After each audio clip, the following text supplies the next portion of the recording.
Saudara yang dikasih Tuhan, saya ingin katakan lebih dulu, Maranatha, Tuhan Yesus segera datang. Sound Doktrin Harga Mati SD HM. Mari kita lihat kitab Perjanjian Lama dalam Yehezkiel. Kitab ini jarang dibahas oleh orang, tapi saya ingin membahasnya. Bagi kita semua ada banyak kebenaran yang luar biasa di sini. Yehezkiel 37, silakan buka. Yehezkiel 37, saya akan melihat ayat demi ayat. Ini sebenarnya bisa dibaca dari ayat 1 sampai ayat 14. Kalau saudara nanti di rumah ada kesempatan saudara baca secara lengkap. Saya akan mengambil beberapa ayat untuk menjelaskannya kepada kita semua. Yehezkiel 37 ayat 1 dulu ya. Mari kita lihat. Firman Tuhan berkata, lalu kekuasaan Tuhan meliputi aku, dan ia membawa aku keluar dengan perantaraan rohnya, dan menempatkan aku di tengah-tengah lembah. Dan lembah ini penuh dengan tulang-tulang. Ayat 2, ia membawa aku melihat tulang-tulang itu berkeliling-keliling. Dan sungguh amat banyak bertaburan di lembah itu. Lihat, tulang-tulang itu amat kering.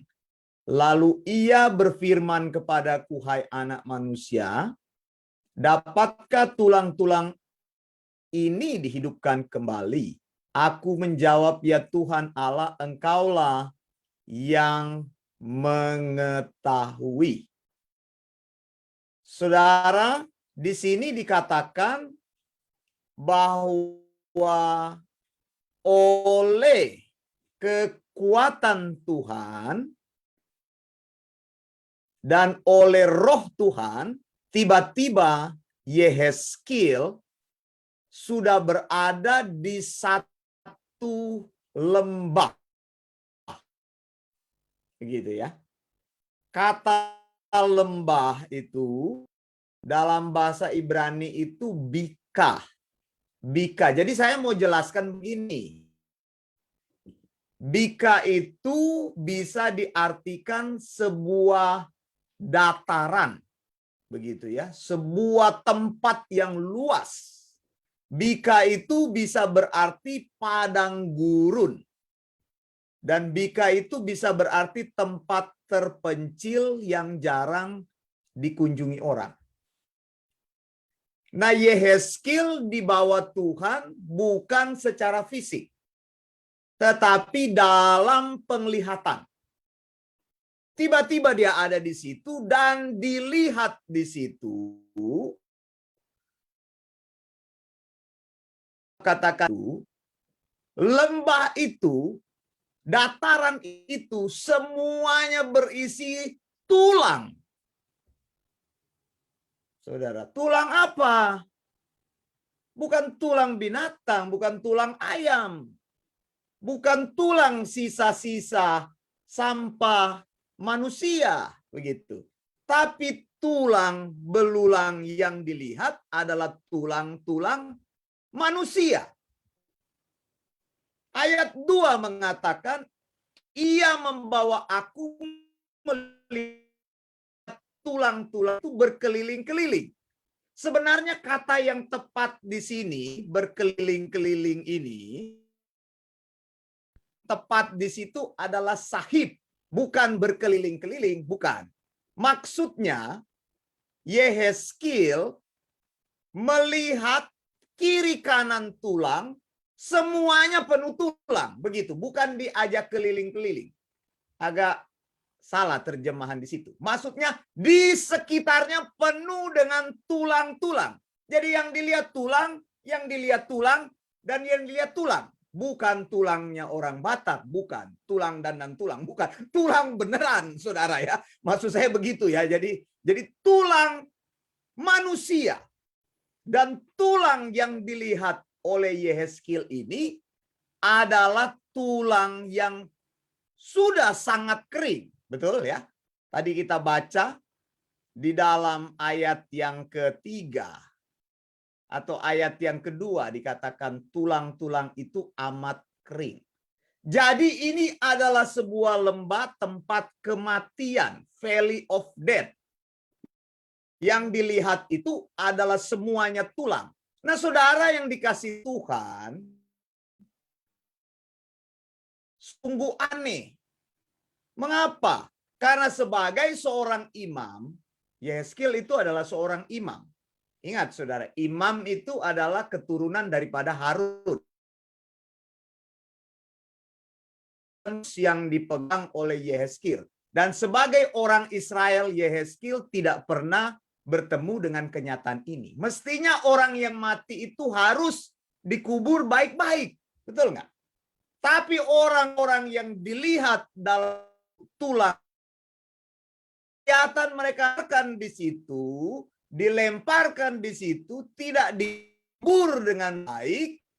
Akibatnya apa? Mereka badannya itu atau mayatnya itu dimakan oleh pemangsa-pemangsa mayat. Ya burung gagak, ya bakteri-bakteri, ya binatang-binatang. Jadi cuma dilempar saja. Ini sebuah keadaan yang menjijikkan begitu. Tidak ada orang manusia yang memperlakukan manusia seperti itu. Kalau ada orang mati, meskipun orang itu selama hidupnya miskin, pasti dikubur baik-baik, tidak dilempar seperti itu. Saudara, tubuh manusia itu terdiri dari 200 tulang. Jadi yang dilihat oleh Yehezkiel ini ribuan tulang, bahkan jutaan tulang, banyak sekali tulang-tulang di situ. Dan dikatakan tulang-tulang itu adalah tulang-tulang yang amat kering. Jadi sudah lama mati. Begitu. Tulang saja menyatakan bahwa itu adalah sebuah bagian dari benda yang mati. Tapi ini menyatakan tulang-tulang tersebut tulang yang sangat kering, sudah lama sekali mati. Nah, saya ingin tunjukkan kepada saudara gambaran yang menarik di sini. Ayat 3. Tuhan bilang kepada Yehezkiel, "Hai anak manusia, dapatkah tulang-tulang ini dihidupkan kembali?" Pada waktu Yehezkiel ditanya seperti itu, tentu saja Yehezkiel berpikir dia tidak mampu menghidupkan tulang-tulang itu. Kalau Tuhan tanya, bisakah tulang-tulang itu dihidupkan kembali? Tulang yang mati saja tidak bisa dihidupkan kembali, apalagi tulang yang sudah lama mati. Yang sama sekali tidak ada harapan hidup di situ. Jadi Yehezkiel tidak lagi punya harapan di dalam tulang kering itu. Tetapi Yehezkiel menaruh harapannya kepada Tuhan. Makanya dia katakan apa? Engkau saja Tuhan. Apa dia bilang tadi? Yang mengetahui. Yehezkiel tidak tahu itu. Dan dia tidak tahu apa yang akan dilakukan Tuhan dengan tulang-tulang itu. Tapi dia mengembalikan jawaban itu kepada Tuhan. Dia katakan, Tuhan engkau saja yang mengetahui. Yehezkiel tidak tahu apa yang akan Tuhan kerjakan kepada tulang-tulang itu. Tapi Yehezkiel mempunyai keyakinan Tuhan pasti tahu apa yang akan Tuhan lakukan bagi tulang-tulang itu. Artinya dia menyerahkan kepada Tuhan. Nah, saudara yang dikasih Tuhan, lalu bagian berikutnya adalah firman Tuhan berkata lagi kepada dia, ayat 4. Lalu firman-Nya kepadaku, bernubuatlah mengenai tulang-tulang ini, dan katakanlah kepadanya, hai tulang-tulang kering, dengarlah firman Tuhan. Nah, ini saudara bagian yang menarik, saudara. Saudara yang dikasih Tuhan, Tuhan menyuruh Yehezkiel untuk berbicara, bernubuat kepada tulang-tulang yang kering dan sudah mati. Bukankah ini pekerjaan yang bodoh dan sia-sia? Kalau orang lain lihat, secara kasat mata bagaimana kita bisa menghidupkan tulang yang bukan saja sudah mati, tapi sudah kering, sudah lama mati. Ini pekerjaan yang sia-sia, orang katakan. Masih ingat Paulus pernah berkata dalam 1 Korintus 1 ayat 18, sebab pemberitaan tentang salib memang adalah kebodohan bagi mereka yang akan binasa. Tetapi bagi kita yang diselamatkan, pemberitaan itu adalah kekuatan Allah. Di dalam Tuhan, orang lain melihat apa yang seringkali Tuhan perintah kepada kita itu bodoh dan sia-sia. Di dalam Tuhan, orang selalu melihat apa yang kita imani itu bodoh dan sia-sia. Pemberitaan tentang salib itu kebodohan bagi orang lain. Kenapa kamu percaya kepada salib? Orang yang tersalib itu adalah orang yang penuh kutuk. Nah, ini Yehezkiel menerima pekerjaan yang terlihat bodoh dan sia-sia. Bagaimana mungkin tulang-tulang ini bisa bangkit kembali, bisa hidup kembali karena sudah kering, sudah lama mati. Saudara, tapi saya mau katakan di sini, Tuhan katakan kepada Yehezkiel apa? Bernubuatlah mengenai tulang-tulang ini, katakanlah kepadanya, hai tulang-tulang kering, apa? Dengarlah firman Tuhan. Saudara, ini adalah kebangunan rohani. Kebangunan rohani terjadi ketika kita membicarakan firman Tuhan. Amin, saudara. Pada waktu kita menaruh firman Tuhan di dalam khotbah-khotbah kita, maka terjadi kebangkitan orang mati. Itu sebenarnya mujizat kebangkitan orang mati ketika kamu mengucapkan sound doctrine. Ketika kamu bicara tentang sound doctrine. Ketika kamu mengucapkan firman Tuhan. Ketika kamu tunduk dan takut dan menghidupi sound doctrine itu, maka Allah akan membawa kebangunan rohani. Amin. Saudara, seorang hamba Tuhan bahkan berkata, kalau kamu ingin kebangunan rohani, kamu harus membangkitkan rasa takutmu kepada firman Tuhan, kepada sound doctrine. Spurgeon katakan seperti itu. Kalau kamu ingin melihat pertobatan orang-orang, kamu harus menaruhkan lebih banyak firman Tuhan di dalam khotbah-khotbahmu. Makanya khotbah yang membawa kebangunan rohani adalah khotbah yang mengkhotbahkan firman Allah, yang mengkhotbahkan sound doctrine. Bukan yang mengkhotbahkan omong kosong, mengkhotbahkan kata-kata yang tidak ada artinya. Hanya firman Tuhan yang membawa perubahan. Bukan kata-kata Wanda Dumais. Bukan kata-kata kita. Bukan kata-kata bijak. Bukan motivasi. Bukan kata-kata yang kita pungut dari dongeng-dongeng filsafat-filsafat dunia. Saudara yang dikasih Tuhan, ayat 5. Saya maju. Yehezkiel 37 ayat 5. Beginilah firman Tuhan Allah kepada tulang-tulang itu. Aku memberi nafas hidup di dalammu supaya kamu hidup kembali. Lihat, firman Tuhan harus kita katakan, saudara. Harus kita ucapkan. Saya sudah pernah sampaikan, saudara. Martin Luther tahun 1539 menulis komentari dari Mazmur 119. Dan Martin Luther katakan, Daud selalu berkata, berpikir, bertindak, mengucapkan, melakukan hanya firman Tuhan. Tidak ada yang lain. Saya terkesima dengan komentari dari Martin Luther ini. Martin Luther ini orangnya sebenarnya dia cita-citanya mau jadi biarawan.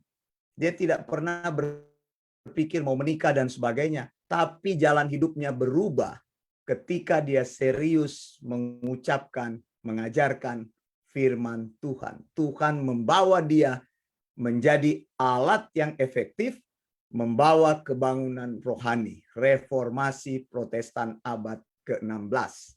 95 tesis. Ingat itu ya, 31 Oktober 1517. Lihat dikatakan oleh firman Tuhan, Yehezkiel bernubuat. Yehezkiel katakan, Tuhan, aku nggak tahu apakah bisa hidup. Engkau saja yang tahu, Tuhan. Tuhan katakan, kalau engkau percaya kepadaku, Yehezkiel, bernubuatlah.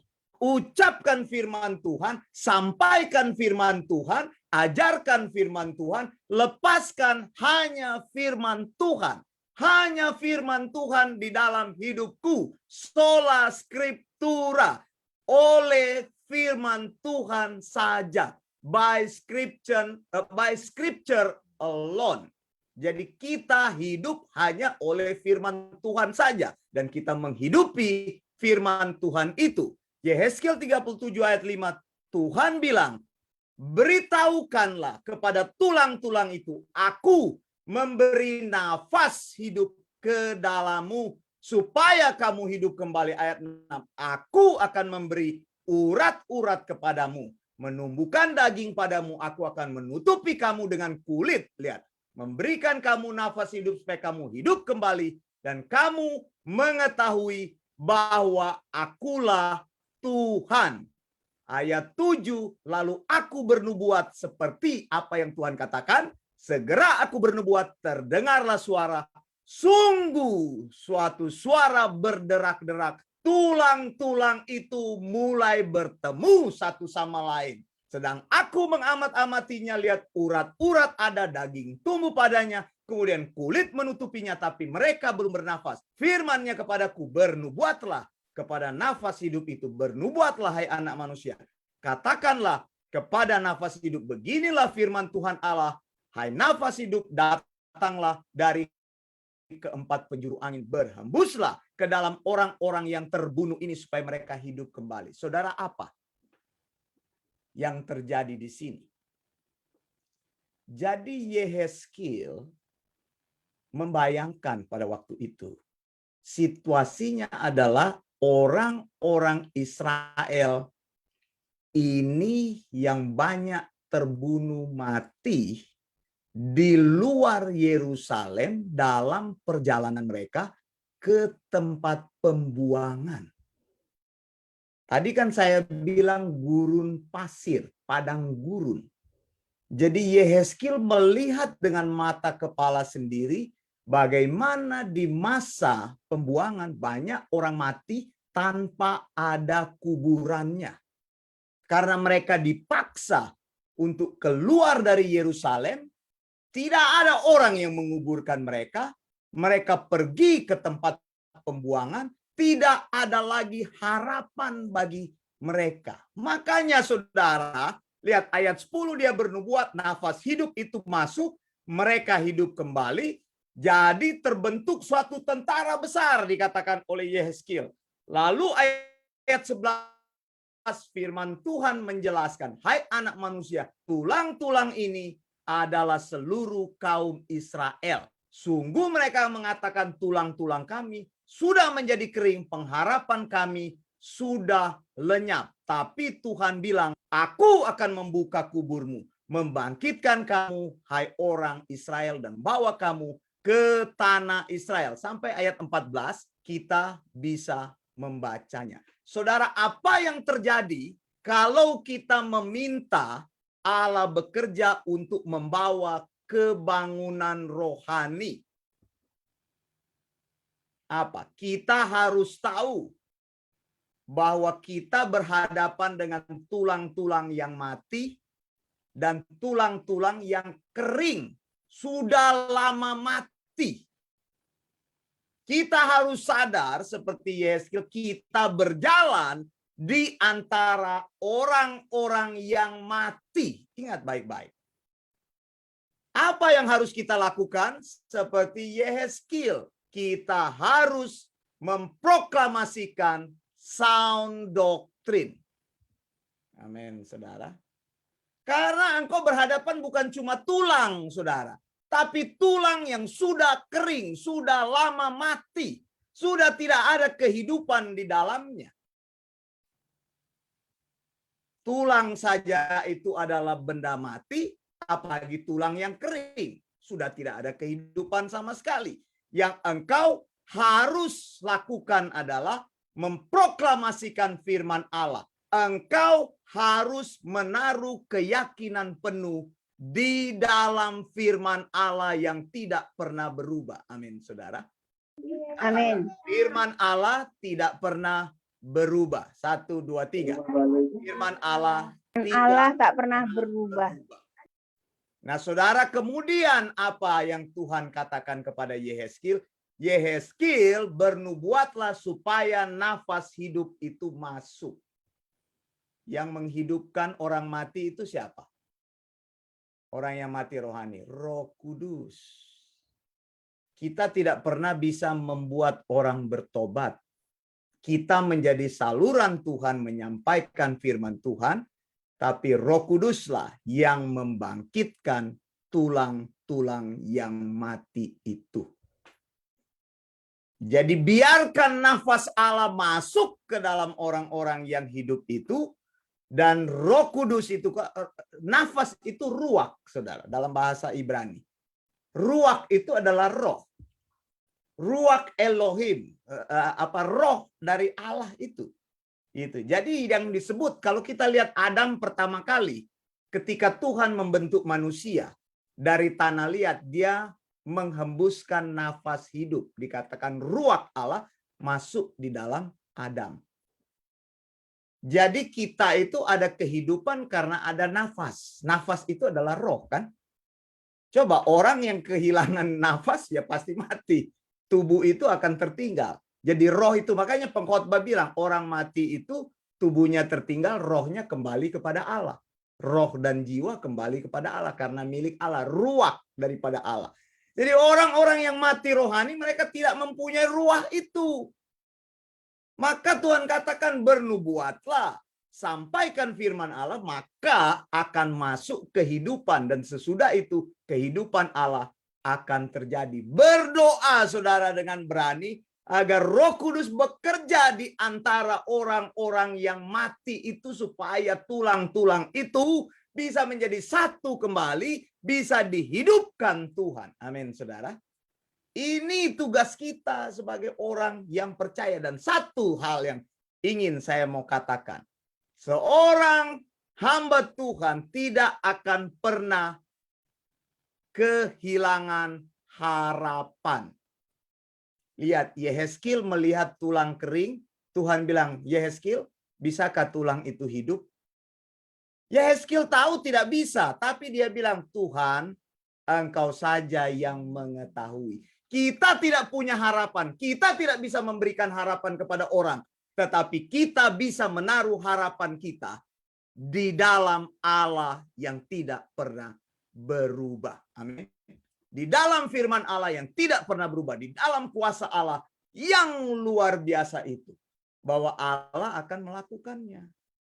Kadang-kadang kan kita pikir, aduh Tuhan kenapa seperti ini? Kita menjadi khawatir, kita menjadi ragu-ragu. Ingat saudara, saya berdoa saudara, bahwa seperti Yehezkiel, Tuhan akan membangkitkan tentara-tentara besar melalui hidupmu.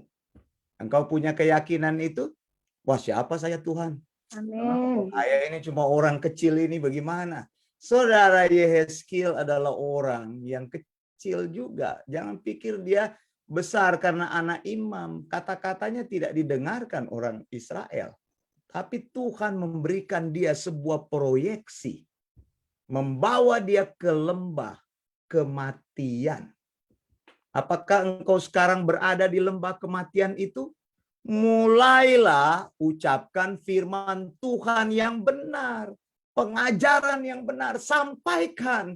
Kalau engkau bicara firman Tuhan, maka firman Tuhan itu akan menghidupkan dan membangkitkan tentara yang besar di akhir zaman. Doa saya seperti itu.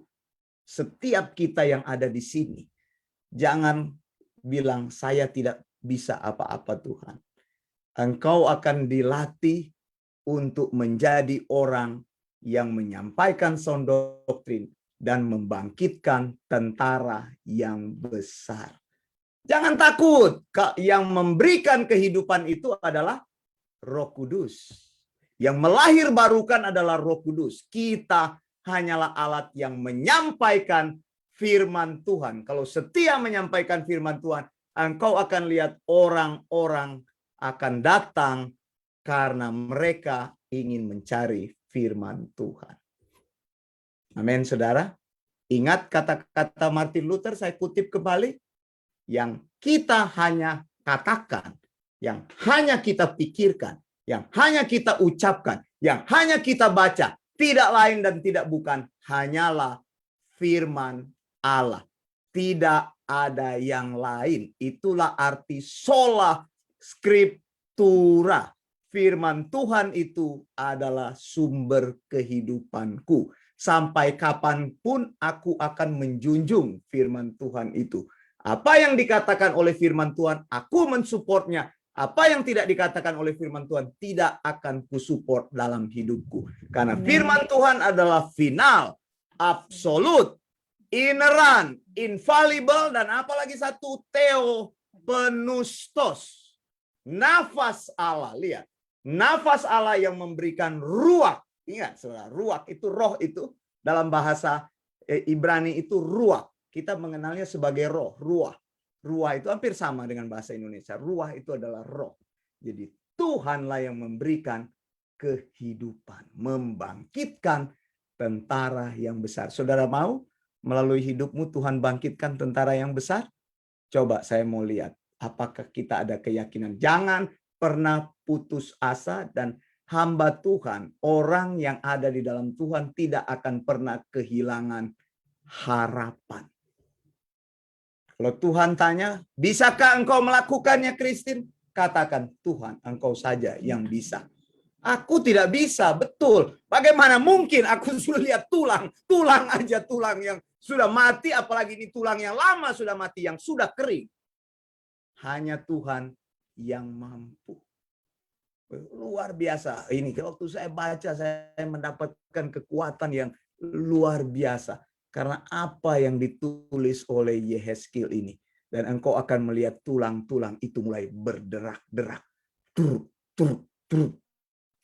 Daging tumbuh, urat tumbuh. Saudara, tadinya tulang itu kering, tiba-tiba menjadi manusia lagi. Tiba-tiba muncul darah lagi. Tiba-tiba muncul lagi sebagai satu kekuatan. Lalu Tuhan bilang, lepaskan ruah. Gitu. Kita punya bisnis di situ. Bisnis kita adalah membangkitkan orang-orang yang mati.